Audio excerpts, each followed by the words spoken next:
Good morning. I'm Katarina, and I'm joined by Vince and Tiffany. How are you today? Great, thanks. You're here to talk about the Creating Energy Conference that the Fort St. John and District Chamber of Commerce is putting on. Before we talk about this conference, mouthful, let's talk about the Chamber of Commerce and what they do. For sure, yeah. No, the Chamber of Commerce, the Fort St. John and District Chamber of Commerce is a great entity to bring our local economy, our businesses together and have one voice for our businesses in regards to municipal, provincial, and even up to federal government, looking at policies and advocating for our businesses to make sure their voices are heard in a better way and in a more joint and bigger voice kind of aspect of making sure throughout BC in whole. So, Amazing. Tiffany has been working very hard on our ABCs. So we've got advocacy, benefits, and connections. So advocacy, making policies and stuff like that are going to benefit our local businesses. Benefits, the Chamber has a great benefits plan for the smaller businesses, giving them the opportunity to have those great benefits and attract great staff, as well as our connections. Big part. Tiffany's been doing a fantastic job on our business after fives, our luncheons, and all that kind of stuff. So the Chamber is all about bringing everybody together, getting our businesses, our voices heard, and having one voice to advocate for us here in Fort St. John, Taylor, Charlie Lake, and Hudson Hope. Amazing. Now, Tiffany, I do have a question for you, but before we get there, Vince, what's your role within the Chamber? So currently I'm the chair. I'm the president this year, and I was vice chair last year. And next year I look forward to going into the past president and working with our new president. So amazing. Yeah. And Tiffany, what role do you hold with the Chamber? I'm the executive director, so I'm the staff on the ground.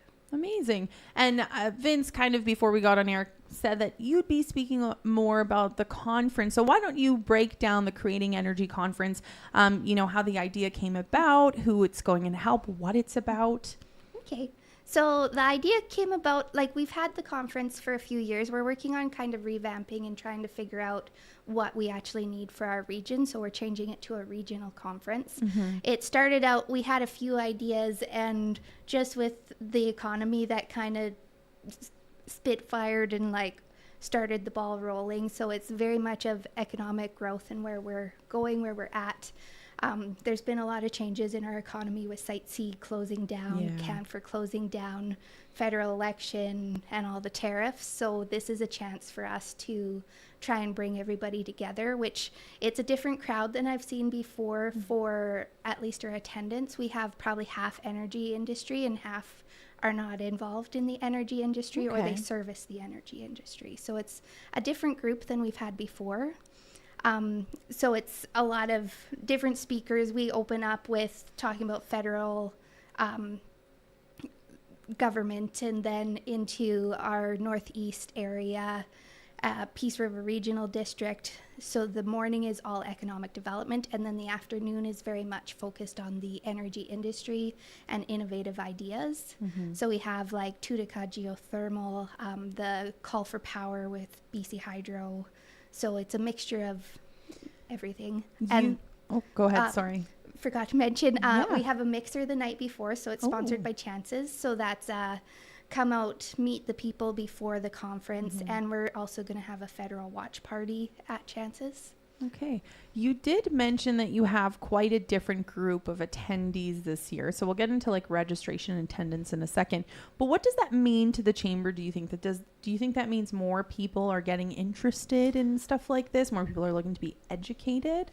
That's what I'm seeing this year is I kind of took a year to look at what our region needed, and I find it's a lot of education. It's hard to find the information of what's going on, or one source. So our hope is eventually to be that source. Yeah, I would say that the engagement that we've had over the last year and moving into this year with small businesses and local businesses and entities has grown. We're seeing a big sign up for membership in regards, 4 or 5 businesses kind of a month are starting to join. I think that's due to relevancy coming back. People are seeing, the chamber can actually make a difference. They're helping out with the networking side of things here locally. And so with that comes the engagement of all of those industries as well, other than energy. So I think we're just seeing more of a mix and more engagement than we have previously post-COVID. And so, yeah, it's great to see it. And it's all part of Tiffany and the board of directors doing a great job. You talk about membership a little bit. Can you talk about the membership, how people can sign up? Sure, I'll leave that with Tiffany. Yeah. So sign up is online. If you don't know how to sign up online, you can always stop in and I can help you. We're at 9907 99th Ave in the Work BC Employment Connections building. But online it's fsjchamber.com and you just go to the membership and then you can select based on what tier of business you are. And what does a membership with the chamber mean? Like, what does that entail? So that entails you have access to the ABCs, the advocacy benefits and connections. We do have a benefits package for employees, along with different benefits through the BC Chamber and the Canadian Chamber. So you have access to all of their benefits as well. So there's different things like travel insurance or discounts. I'm trying to think what else. Accounting, access to accounting, and there's a lot. Car rentals, hotels. So large range, yeah. Yeah, it's a really thick book, and it's for BC wide for the chamber, with over 100 chambers in British Columbia and 16,000 members. It's kind of a big book of things. So maybe 70% of them help us up here in the north, but if we ever head down south, they'd probably benefit us down there as well, right? Yeah. And we're looking at trying to expand what we do for here. So you can do an e-blast to our members, you can submit to our newsletter, and we're trying to grow that value package right here for North Peace. It already sounds like you have quite a bit that you offer. Let's get back to the Creating Energy Conference. When is it happening and how do people register? So the conference itself is April 29th, so next Tuesday, with the mixer being on the 28th. You can register at fsjchamber.com. So it's all on the website if you go to the events page. And it's fairly easy. It takes a couple minutes to sign up. Do you have to be a member to the chamber to go to this conference? No. Amazing. Before we wrap up, Vince and Tiffany, is there anything else you want to add?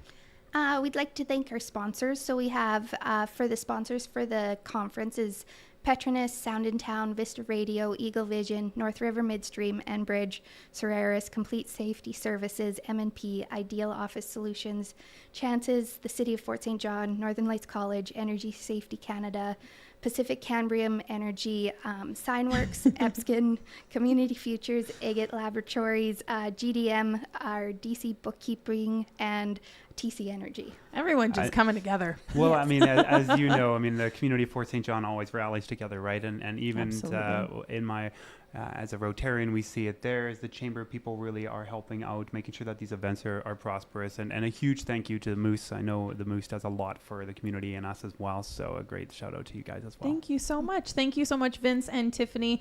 Tiffany, website, one more time, please. fsjchamber.com. That's where you can find out more about the chamber and you can sign up for the Creating Energy Conference.